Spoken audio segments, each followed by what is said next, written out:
അട്ടപ്പാടിയിലെ ആദിവാസികൾ അവരുടെ ദൈവമായി കണ്ട് ആരാധിച്ചിരുന്ന പീലാണ്ടിയെ കാണാനാണ് ഇന്നത്തെ യാത്ര. ശാന്തമായി ഒഴുകുന്ന പെരിയാർ നദിയുടെ തീരത്താണ് ഈ സ്ഥലം സ്ഥിതി ചെയ്യുന്നത്. എറണാകുളം ജില്ലയിലെ പെരുമ്പാവൂരിൽ നിന്നും ഏകദേശം 13 കിലോമീറ്ററാണ് ഇവിടേക്കുള്ളത്. ഈ കാണുന്ന രീതിയിലാണ് ഇവിടുത്തെ പാർക്കിംഗ് സൗകര്യം വരുന്നത്. ഈ സ്ഥലം ഏതാന്ന് പറഞ്ഞില്ല അല്ലേ? കപ്രിക്കാടുള്ള അഭയാരണ്യമാണ്. ഇവിടുത്തെ പ്രവേശന സമയം രാവിലെ 8 മണി മുതൽ വൈകുന്നേരം 5 മണി വരെയാണ്. ഇതാണ് ഇവിടുത്തെ ടിക്കറ്റ് കൗണ്ടർ. മുതിർന്നവർക്ക് 70 രൂപയും കുട്ടികൾക്ക് 25 രൂപയാണ് ചാർജ് വരുന്നത്. കൂടാതെ വണ്ടികൾക്ക് വേറെ പാസും കൂടിയുണ്ട്. അങ്ങനെ അകത്തേക്ക് കയറുമ്പോൾ ആദ്യം കാണുന്നത് സസ്യങ്ങളുടെ പാർക്കാണ്. ഇവിടെ കാണുന്ന സസ്യങ്ങളുടെ പേരാണ് ഇതിൽ എഴുതി വെച്ചേക്കണേ. സസ്യങ്ങളുടെ പാർക്കായതുകൊണ്ട് അവരുടെ കൂട്ടുകാരായ ചിത്രശലഭങ്ങളും ഉണ്ടാവുമല്ലോ.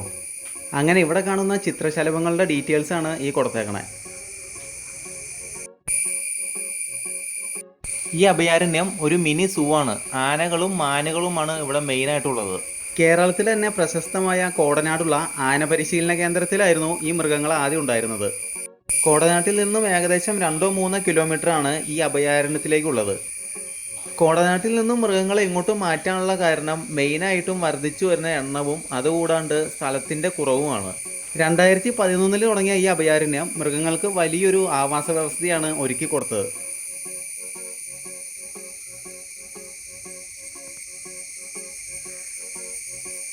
ശരിക്കും പറഞ്ഞാൽ മൃഗങ്ങൾ എങ്ങനെയാണോ കാട്ടിൽ ജീവിച്ചേ ആ ഒരു ആംബിയൻസ് തന്നെയാണ് ഇവിടെ ഇവർ സെറ്റ് ചെയ്ത് വെച്ചേക്കണേ.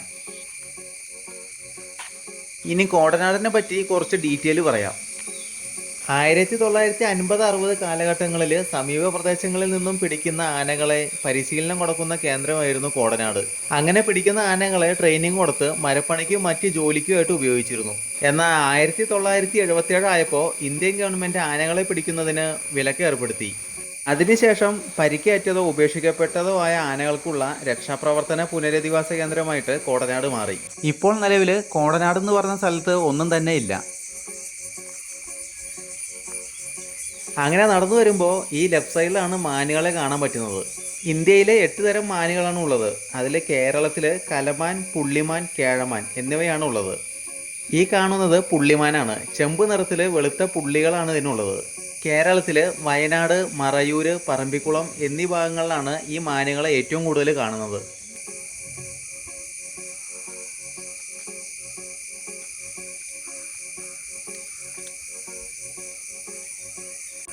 ഇതിൻ്റെ നേരെ ഓപ്പോസിറ്റായിട്ട് ആ കാണുന്നതാണ് സാമ്പാർ ഡീറിൻ്റെ ഒരു പാർക്ക്. അവിടെ ചെന്ന് നോക്കിയപ്പോൾ അതെ കാര്യമായിട്ട് എന്തോ പ്രശ്നം നടക്കുന്നുണ്ട്. ഇതാണ് കലമാൻ. ഇതിനെ മലമാൻ എന്നും മ്ലാവ് എന്നും പറയാറുണ്ട്. ഇംഗ്ലീഷിൽ സാമ്പാർ ഡീർ എന്നാണ് ഇതിനെ പറയുന്നത്. ഈ അഭയാരണ്യത്തിൻ്റെ പ്രാഥമിക ലക്ഷ്യം തന്നെ ഉപേക്ഷിക്കപ്പെട്ടതോ പരിക്കേറ്റതോ ആയ വന്യമൃഗങ്ങൾക്ക് ഒരു വീടും പരിചരണവും കൊടുക്കുക എന്നതാണ്. ഇത് ആദ്യം കണ്ട മാനുകളല്ല. ഇവിടെ മാനുകൾക്കായിട്ട് 2 പാർക്കാണുള്ളത്. പക്ഷെ സ്ഥലം കണ്ട ആദ്യം വന്നു നിന്ന് അതേ സ്ഥലമാണെന്ന് തോന്നും. ഈ പരിസരങ്ങളെല്ലാം നല്ല വൃത്തിയായിട്ട് തന്നെയാണ് ഇവിടെ ഉള്ളവർ പരിപാലിക്കുന്നത്. വന്യജീവികളിലും പ്രകൃതിയിലും ഒക്കെ നല്ല താല്പര്യമുള്ളവർക്ക് വരാൻ പറ്റിയൊരു സ്ഥലമാണ് അഭയാരണ്യം. അങ്ങനെ നടന്ന് ആന ക്യാമ്പിലെത്തി.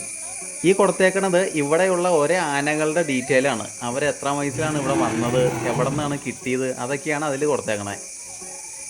ഈ നിൽക്കുന്ന ആളാണ് അട്ടപ്പാടിനെ വിറപ്പിച്ച പീലാണ്ടി. ഇതെല്ലാം മറ്റ് സ്ഥലങ്ങളിൽ നിന്ന് വന്ന ഒരേ ആനകളാണ്. എല്ലാവരും ഭക്ഷണം കഴിക്കാൻ വേണ്ടി റെഡി ആയിട്ടാണ് നിൽക്കണേ. ഇവിടെ വരുന്നത് 9 മണിക്കാണെങ്കിൽ ഈ കാഴ്ച കാണാൻ പറ്റും. 2017 പീലാണ്ടി അട്ടപ്പാടിയിൽ നിന്നും കോടനാട് എത്തിയത്. അട്ടപ്പാടിയിലെ ആദിവാസികൾക്ക് ഇവൻ വെറും ഒരു കാട്ടാന മാത്രമല്ലായിരുന്നു.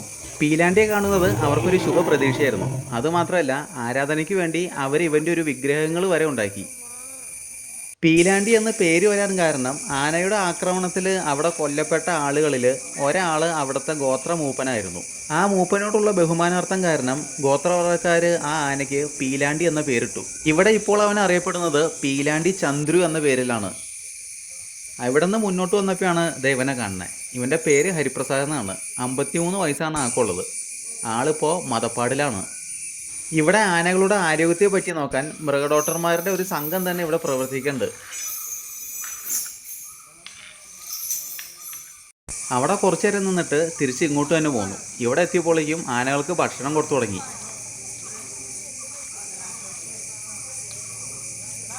ഇവക്കുണ്ടല്ലോ ഭക്ഷണം കഴിക്കാൻ ഇത്തിരി മടിയാന്ന് തോന്നുന്നു. പാപ്പാൻ കൊടുത്തേക്കണ ഭക്ഷണം വായിൽ വെച്ചിട്ട് ആൾ ഇറക്കിയിട്ടില്ല. ചിലപ്പോൾ ആള് പാപ്പാനെ ഒന്ന് കളിപ്പിക്കണേ ആയിരിക്കും.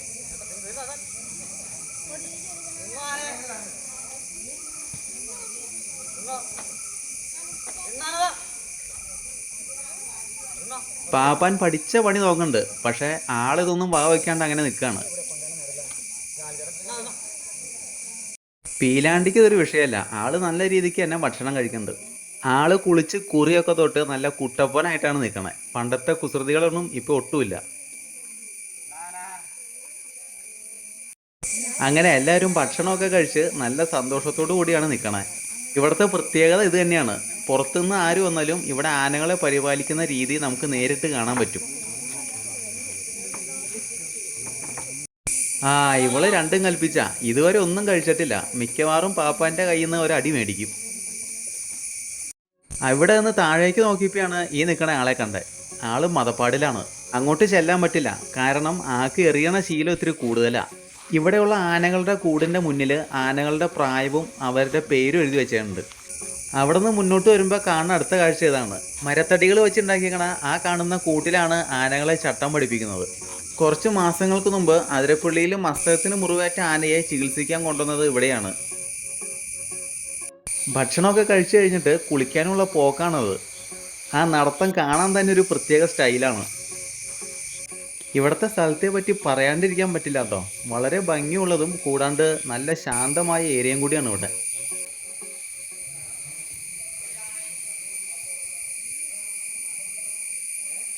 ആ, അതേ കണ്ടോ, വെള്ളം കണ്ടപ്പോഴത്തേക്കും ആനയുടെ സ്പീഡ് കൂടി.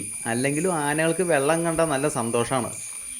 ആനകളെ കുളിപ്പിക്കുന്നത് കാണാനുള്ള സൗകര്യം വളരെ നല്ല രീതിയിൽ തന്നെയാണ് ഇവരിവിടെ ചെയ്തു വെച്ചേക്കണേ.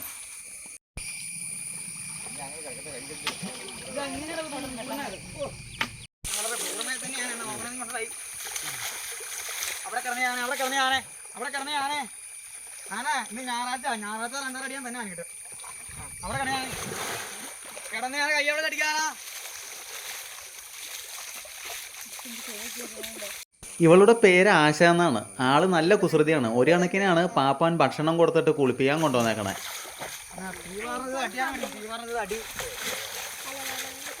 മഴ പെയ്താലും പേടിച്ചിട്ടാ പെട്ടെന്ന് കിട്ടുമോ?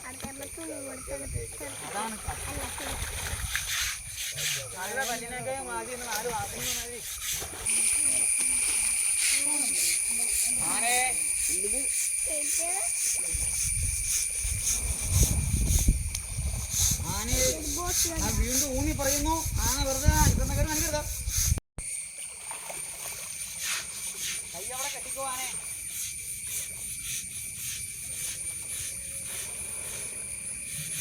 അങ്ങനെ അവളെ കുളിപ്പിക്കുന്നത് കുറച്ചു നേരം കണ്ടു നിന്നിട്ട് നേരെ മേളിലേക്ക് കയറി.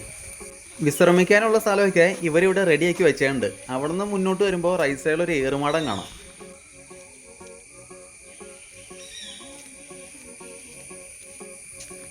ഇതിവിടെ പ്രവർത്തിക്കുന്ന ചെറിയൊരു ക്യാൻറ്റീനാണ്. അത്യാവശ്യം ലഘുഭക്ഷണമൊക്കെ ഇവിടെ നിന്ന് കിട്ടും. ഇതിനോട് ചേർത്ത് തന്നെയായിട്ടാണ് കുട്ടികളുടെ പാർക്ക് വരുന്നത്. ഈ പാർക്കിൻ്റെ ഇടയിൽ അടയാളപ്പെടുത്തി വെച്ചിരിക്കുന്ന മരങ്ങളുണ്ടല്ലോ, അത് രക്തചന്ദനാണ്. അവിടെ കുറച്ച് നേരം ഇരുന്നിട്ട് നേരെ തിരിച്ചു. അപ്പോൾ അഭയാരണ്യത്തെ പറ്റിയുള്ള വീഡിയോ തീർന്നു. നമുക്കിനി അടുത്ത ട്രാവൽ സ്റ്റോറിയിൽ കാണാം.